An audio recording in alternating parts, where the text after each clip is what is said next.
right, as I mentioned, President Trump will be meeting with Israeli Prime Minister Benjamin Netanyahu this evening in the White House, and the war in Gaza is expected to be the main subject of their discussion.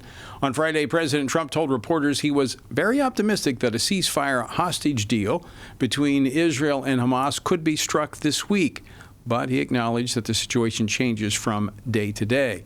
The two sides still seem to have irreconcilable differences on how to bring the conflict to an end. Joining me now to discuss this and more, Congressman Keith Self, who serves on 3 House committees, including the Foreign Affairs Committee. He represents the 3rd Congressional District of Texas. Congressman, welcome back to Washington Watch. Thanks for joining us today. Thank you so much, Tony. Before we begin our discussion, I want to note how we are praying for the situation in Central Texas, which we're going to be discussing with one of your colleagues, Chip Roy, coming up next. Your district is in the northeast region of Texas, but I'm sure all of Texas has been touched by this tragedy. And we are praying that they find the survivors. There must be more survivors out there. They will find them. We also praying for the families. This is a tragic loss. 82 people, dozens of children. This is almost incomprehensible, Tony, what happened down there. We've checked, and they are getting supplies that they need, most of what they need. So that's good. Continue to donate money. And pray for the survivors that they will find. You know, it's events like this that makes us realize how fragile life really is. We go about our activities day after day after day, but when something like this occurs, obviously these families are changed forever. But it also leaves a mark on those who are paying attention that they realize how fragile life is. Horrific to lose girls that age. You're just not supposed to lose young children. It's devastating. Congressman, last week you were on the program before the reconciliation bill passed. You were against the bill then, but the House Freedom Caucus secured some agreements from the Trump administration that didn't change the bill, but did some things outside the bill that advanced some of the elements that were changed in the Senate. You ended up supporting the bill. Tell us why.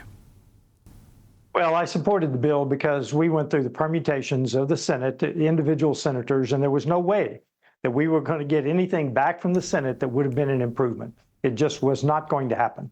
So therefore, we went outside the bill to make some requests of things that might offset the damage that the Senate did to the bill, because they inserted one simple paragraph that basically gutted the House provisions on the Green New Scam, for instance.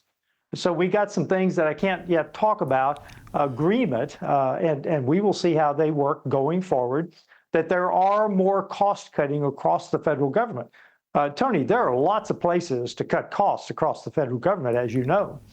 We simply tried to find those areas and get agreement that we will work on those going forward. You know, I just wanted to bring that up because there was a lot of the Capitol Hill media saying that the Freedom Caucus folded, did not get anything, and in the end they just rolled over. I know that is not the case because I had many conversations, and I think the bill, I shouldn't say the bill, the outcome was much better because the Freedom Caucus began to negotiate on the issue. Oh, absolutely. They started out with $300 billion. Perhaps in saving $300 billion. What we got was $1.5 trillion, well above that. So that's the progress that the Freedom Caucus, with other conservatives, and I don't want to say only the Freedom Caucus, we had a group of conservatives that worked with us to make this happen. I will tell you, Jody Arrington, the chairman of the Budget Committee, is a warrior. My Texas colleague is a warrior.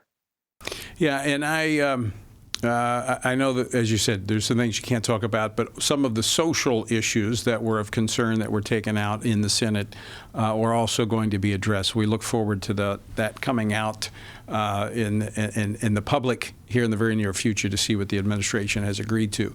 All right, I want to switch gears now. I want to talk about the president meeting with Prime Minister Benjamin Netanyahu this evening.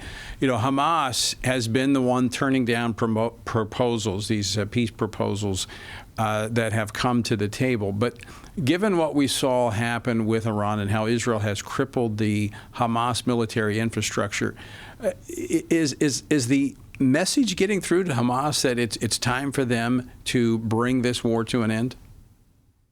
I doubt it, Tony. I doubt it. I understand they're hoping to get 10 hostages released in the early part of any ceasefire. I doubt that. If they're live hostages, maybe one, maybe two, but very few. Dead hostages, hopefully a few more. But look, this war could be over tomorrow if Hamas would do two things: release the hostages and agree that they cannot govern Gaza. But look, Iran basically, none of their proxies stepped up for them. So I think Hamas is out on a limb now. But frankly, Hamas can survive through a ceasefire as long as they don't give up all of their leverage, which is the hostages. So let's look, Trump and Netanyahu have a very good relationship, and they will come to some sort of agreement, I have no doubt. But there is a third party to this, Hamas. And if Hamas simply goes underground and survives, that could be a problem in the months going forward. And I did mention in your introduction, you're a retired Army colonel, the situation in Iran, which was a air campaign taking out nuclear sites, much different than on the ground in Gaza. And so Israel has had a difficult time where you have Hamas basically integrated within the rest of the community. It's hard to ferret them out. So there's only so much that the Israeli people will endure in this conflict. I think Israel's having a hard time bringing Hamas and getting them out of Gaza. Well, they are, but I think the turning point may be the people of Gaza, the Palestinians, are turning against Hamas. I think that's where the United States ought to make their best effort to turn the people against Hamas. So Hamas is in the hundreds of miles of tunnels underneath Gaza. Let's get the Palestinians to help us with Hamas. What role does the humanitarian aid play in that? I know that Israel has wanted to control that because Hamas has been using it and selling it. What role does that play of making, because I think when people get hungry and they don't have the means of getting what they need to survive for their families, they'll face Hamas. They should. Believe it or not, Hamas has taken most of the humanitarian aid over the years to build tunnels, to pour concrete, to build fortresses underground. So we need to make sure that any humanitarian aid going in gets to actual citizens on the ground and is not stolen by Hamas to rebuild their infrastructure. What does the Middle East look like after this is brought to a conclusion there with Hamas? Because we know now that there is the potential of the expansion of the Abraham Accords.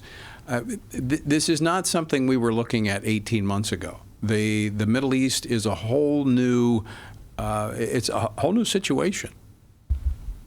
I believe that if Iran is truly brought to bear to heal, the Middle East would be even drastically different from what we see today.